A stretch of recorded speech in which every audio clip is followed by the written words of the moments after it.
Bismillahirrahmanirrahim. Bismillahirrahmanirrahim. Assalamu alaikum. Myself Fizan Ali and I am your biology teacher. Today we are discussing about the next topic, that is gas exchange in plants. Last time बच्चे हमने gas exchange शुरू किया था chapter class 10 का, जिसमें हमने थोड़ा बहुत इंट्रोडक्शन किया था रेस्पिरेशन के बारे में और गैस एक्सचेंज के बारे में. आज जो हमारा टॉपिक है वो है गैस एक्सचेंज इन प्लांट्स. तो सबसे पहले हम इसको डिफाइन करते हैं. गैस एक्सचेंज इन प्लांट्स होता क्या है? तो हम कहते हैं द प्रोसेस ऑफ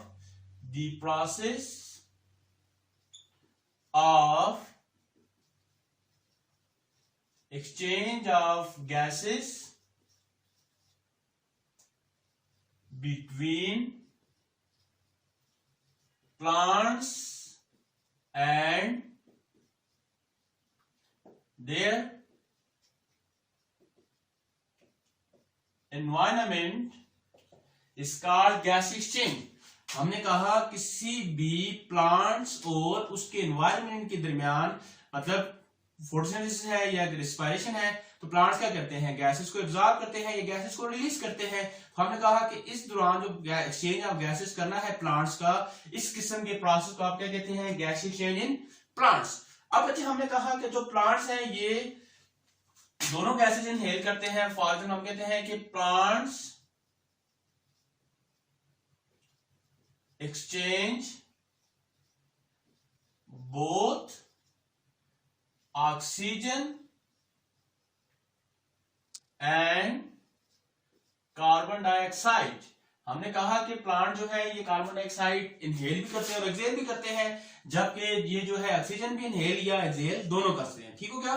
मतलब प्लांट जो है ये गैस एक्सचेंज के प्रोसेस में ये ऑक्सीजन भी इनहेल कर सकते हैं और कार्बन डाइऑक्साइड भी इनहेल मतलब अंदर एब्जॉर्ब कर सकते हैं, और कार्बन डाइऑक्साइड रिलीज भी कर सकते हैं और ऑक्सीजन भी रिलीज करते हैं. ठीक हो गया?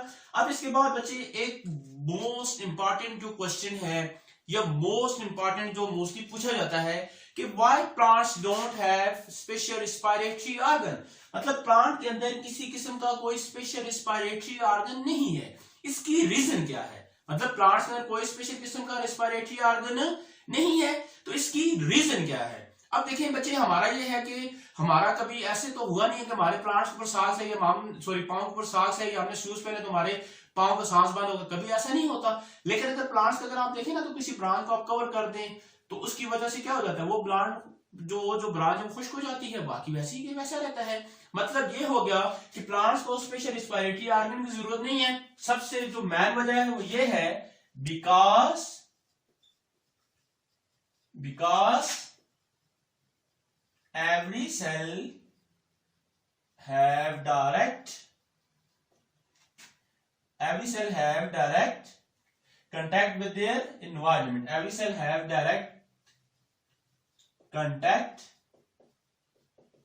with environment. मतलब ये हो गया कि हमारी बॉडी का जिस तरह नोज है, ये बाकी रेस्पिरेटरी ऑर्गन है, प्लांट्स के अंदर नहीं है. रीजन ये है क्योंकि प्लांट का हर सेल खुद अपने तौर पे गैस एक्सचेंज कर रहा है. फॉर एग्जाम्पल देखिए, ये मेरे हैंड है ना, तो ये जो गैस एक्सचेंज है ये मेरे ब्लड के थ्रू होगी, मेरे लंग्स के थ्रू होगी. मतलब लंग्स के लिए जरूरी है, लेकिन प्लांट्स की ब्रांच के लिए उसको बाकी पार्ट की जरूरत नहीं है. वो डायरेक्ट खुद ही क्या कर देते हैं? एक्सचेंज ऑफ गैसेज परफॉर्म कर देते हैं. अब इसके बाद दूसरी रीजन, मेन रीजन कि प्लांट्स में रेस्पिरेटरी ऑर्गन नहीं है, उसकी रीजन ये है बिकॉज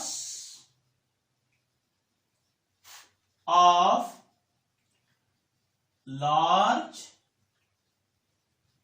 surface area. प्लांट्स की जो बॉडी है, प्लांट्स का जो सरफेस एरिया है वो बहुत बड़ा होता है.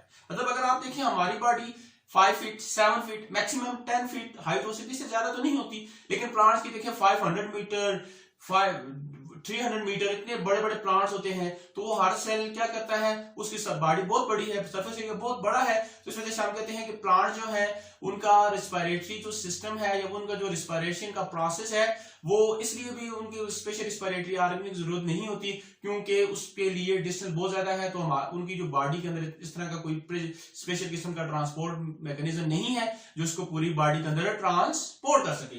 फिर तीसरा बच्चे इसके बाद हम कहते हैं thickness of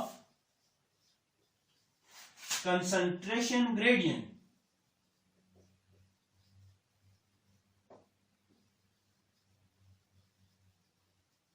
gradient is very less. मतलब ये हो गया कि जो प्लांट्स के अंदर गैस एक्सचेंज इस वजह से भी डायरेक्ट रिस्पिरेटरी ऑर्गन नहीं है, क्योंकि उनका जो कंसंट्रेशन ग्रेडियंट है, मतलब यहाँ पे मेरी स्किन है ना, तो स्किन के नीचे स्किन की 3 लेयर्स हैं, फिर उसके बाद एडिपोज टिश्यू है, फिर जाके हमारी ब्लड वेसल्स आती हैं, मतलब ये काफी थिकनेस आ जाती है। लेकिन प्लांट की जो आउटर लेयर है और उसके जो सेल है उनके दरमियान कोई इतनी थिकनेस इतनी ज्यादा नहीं होती। सो डिफ्यूजन जो है वो इजीली क्या हो सकती है, अकर हो सकती है। तो ये 3 मेन रीजन है जिसकी वजह से प्लांट्स को किसी किस्म का स्पेशल रिस्पिरेटरी ऑर्गन या सिस्टम की जरूरत नहीं होती। अब इसके बाद बच्चे हम बात करते हैं पर्पसेस और टाइप्स, मतलब प्लांट्स के अंदर कौन सी ऐसी टाइप है, कौन से ऐसे तरीके हैं जिनकी वजह से गैस एक्सचेंज हो सकती है। तो उसमें सबसे पहला जो आपके पास आ जाता है वो आ जाता है फोटोसिंथेसिस। सबसे पहला जो है वो कौन सा प्रोसेस है, फोटोसिंथेसिस। अब देखिए बच्चे, आपने 9th के अंदर ये डेफिनेशन पढ़ी होगी या फोटोसिंथेसिस के बारे में पढ़ा होगा कि the process in which green plants prepare their own food in the presence of sunlight. मतलब हमने कहा ऐसा प्रोसेस जिसमें प्लांट जो है वो सनलाइट को यूज करके अपना फूड बनाते हैं या अपनी खुराक बनाते हैं। तो ऐसे प्रोसेस को आप क्या कहते हैं, फोटोसिंथेसिस। फिर आपने ये भी पढ़ा था कि during photosynthesis oxygen is release as by product. तो ऑक्सीजन जो है वो कैसे रिलीज होती है, as a by product release हो जाती है। तो आप देखिए फोटोसिंथेसिस के बारे में कहते हैं, फोटोसिंथेसिस हमेशा किस टाइम अकर होती है, ड्यूरिंग डे टाइम। फोटोसिंथेसिस का मेन जो काम है वो किस वक्त होती है, ये दिन के वक्त होती है। फिर दूसरी चीज, फिर आप कहते हैं कि आपने पढ़ा था occur only in green parts are cells, मतलब जिन सेल्स के अंदर क्लोरोफिल है उन्हीं के अंदर सिर्फ फोटोसिंथेसिस अकर होती है। फिर इसके बाद हम कहते हैं ड्यूरिंग फोटोसिंथेसिस होता क्या है, carbon dioxide is absorb. During photosynthesis carbon dioxide is absorb and oxygen is release. Photosynthesis में कार्बन डाइऑक्साइड एब्जॉर्ब होती है और ऑक्सीजन क्या होती है, रिलीज होती है। अब बच्चे इसके बाद जो दूसरा मैकेनिज्म है या दूसरा जो पर्पस है उसको आप कहते हैं रिस्पायरेशन। दूसरा पर्पस क्या है, रिस्पायरेशन। अब रिस्पायरेशन में क्या होता है इसके बारे में थोड़ा सा हम देख लेते हैं। हम कहते हैं कि रिस्पायरेशन में ये पहले इसका टाइम कहते हैं, हम कहते हैं अकर इन ऑल टाइम। ये हर वक्त होती है, चाहे दिन हो या रात हो। दूसरा बच्चे हम कहते हैं occur in all cells of plant body. मतलब प्लांट्स के बॉडी के जितने भी सेल हैं उन सारों के अंदर क्या होती है, रिस्पायरेशन अकर होती है। तीसरी चीज बच्चे हम कहते हैं, यहां पे देखा कार्बन डाइऑक्साइड एब्जॉर्ब, तो यहां पे क्या होता है, हम कहते हैं carbon dioxide is released and oxygen is absorb. Oxygen क्या होती है, एब्जॉर्ब होती है। जबकि दूसरे में हमने क्या कहा था, फोटोसिंथेसिस में ऑक्सीजन रिलीज होती है। अब ये जो दोनों प्रोसेस हैं ये गैस एक्सचेंज करते हैं। सिर्फ डिफरेंस ये है कि फोटोसिंथेसिस में कार्बन डाइऑक्साइड एब्जॉर्ब होती है, रिस्पायरेशन में कार्बन डाइऑक्साइड रिलीज होती है। फोटोसिंथेसिस में ऑक्सीजन रिलीज होती है और रिस्पायरेशन में ऑक्सीजन एब्जॉर्ब होती है। अब ये दो पर्पसेस हैं जो कि किसके अंदर हो रहे हैं, प्लांट्स के अंदर होते हैं for the process of gases exchange. फिर बच्चे यहां पर हम थोड़ा सा और एक दो चीजों के बारे में डिस्कस कर लेते हैं जिनमें आपके पास आ जाते हैं दो प्लांट्स। एक होते हैं एक्वेटिक प्लांट्स एंड दूसरे को बच्चे आप कहते हैं टेरेस्ट्रियल प्लांट्स।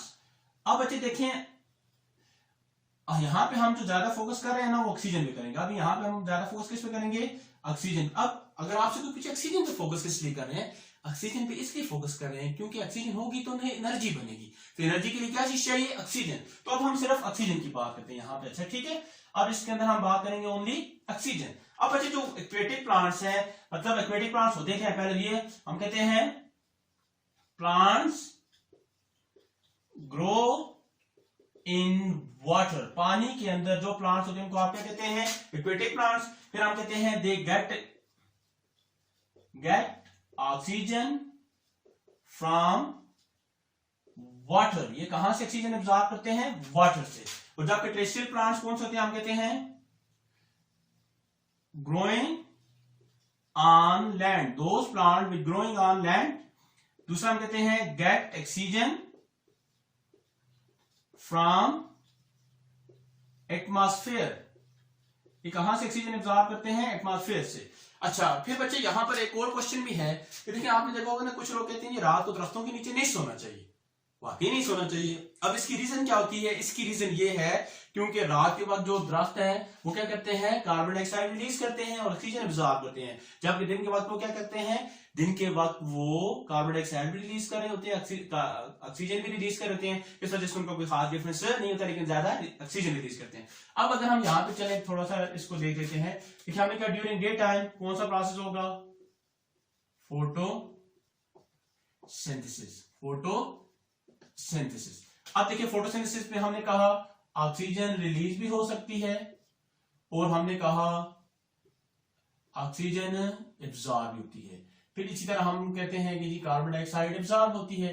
फिर हमने कहा वाटर रिलीज होता है और एब्जॉर्ब तो हमेशा रूट से होगा। अब रिलीज जो वाटर होता है ना, तो इस प्रोसेस को आप क्या कहते हैं? ट्रांसपायरेशन कहते हैं। इस प्रोसेस को आप क्या कहते हैं? ट्रांसपायरेशन कहते हैं। अब ट्रांसपायरेशन क्या है? The removal of water from various parts of plants in the form of vapour is called transpiration. लेकिन शायद उसको छोड़े वो एक अलग चीज है। तो प्लांट्स हैं ये क्या करते हैं? कार्बन डाइऑक्साइड को रिलीज करते हैं, कौन से प्रोसेस में? रिस्पायरेशन में। ठीक है, दिन के वक्त कार्बन डाइऑक्साइड रिलीज होती है लेकिन उसका इतना हार्मफुल इफेक्ट नहीं होता, प्लांट उसको खुद ही क्या कर सकते हैं? यूज कर सकते हैं due to process of photosynthesis. जबकि जो रात के वक्त जो है प्लांट जो है ये कार्बन डाइऑक्साइड रिलीज करते हैं, जो कि क्या होती है? हार्मफुल होती है। किसके लिए? एनिमल्स के लिए। अब बच्चे इसके बाद हम जो बात करेंगे वो हम करेंगे साइट्स की। इसके बाद हम बात करेंगे साइट्स फॉर रिस्पायरेशन, मतलब कौन सी जगह ऐसी है जहां से रिस्पायरेशन या गैस एक्सचेंज अगर होती है, वो इंशाल्लाह उसको हम नेक्स्ट वीडियो में डिस्कस करेंगे। अभी इसको एक सारे को एक दफा रिवाइज कर देते हैं। सबसे पहले हमने बात की गैस एक्सचेंज इन प्लांट्स की। तो हमने कहा ऐसा प्रोसेस जिसमें क्या करते हैं? प्लांट गैसेस को एक्सचेंज करते हैं, मतलब कार्बन डाइऑक्साइड को एब्जॉर्ब करते हैं या रिलीज करते हैं, या ऑक्सीजन को एब्जॉर्ब या रिलीज करते हैं। तो इस प्रोसेस को आप क्या कहते हैं? Gas exchange in plants. फिर हमने कहा मोस्ट इंपॉर्टेंट क्वेश्चन जो कि आपके पास क्या था? Why plants don't have respiratory organ, मतलब प्लांट्स के अंदर कोई रिस्पायरेटरी ऑर्गन नहीं है। रीजन क्या? हमने कहा रीजन ये है because every cell have direct contact with their environment, हर सेल का डायरेक्ट कांटेक्ट होता है किसके साथ? एनवायरनमेंट के साथ।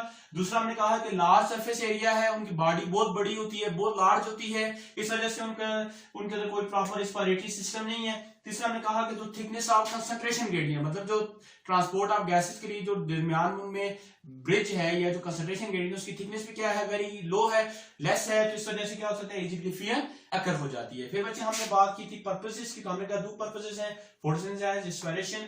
फोटोसिंथेसिस हमने कहा दिन के वक्त होती है, रिस्पायरेशन रात के वक्त होती है। फोटोसिंथेसिस जो है सिर्फ ग्रीन सेल के अंदर होती है, जबकि रिस्पायरेशन ऑल सेल के अंदर होती है। फोटोसिंथेसिस में कार्बन डाइऑक्साइड एब्जॉर्ब होती है, रिस्पायरेशन में रिलीज होती है। फोटोसिंथेसिस में ऑक्सीजन रिलीज होती है और रिस्पायरेशन में ऑक्सीजन एब्जॉर्ब होती है। फिर हमने कहा जो एक्वेटिक प्लांट जो है वो कहां से ऑक्सीजन लेते हैं?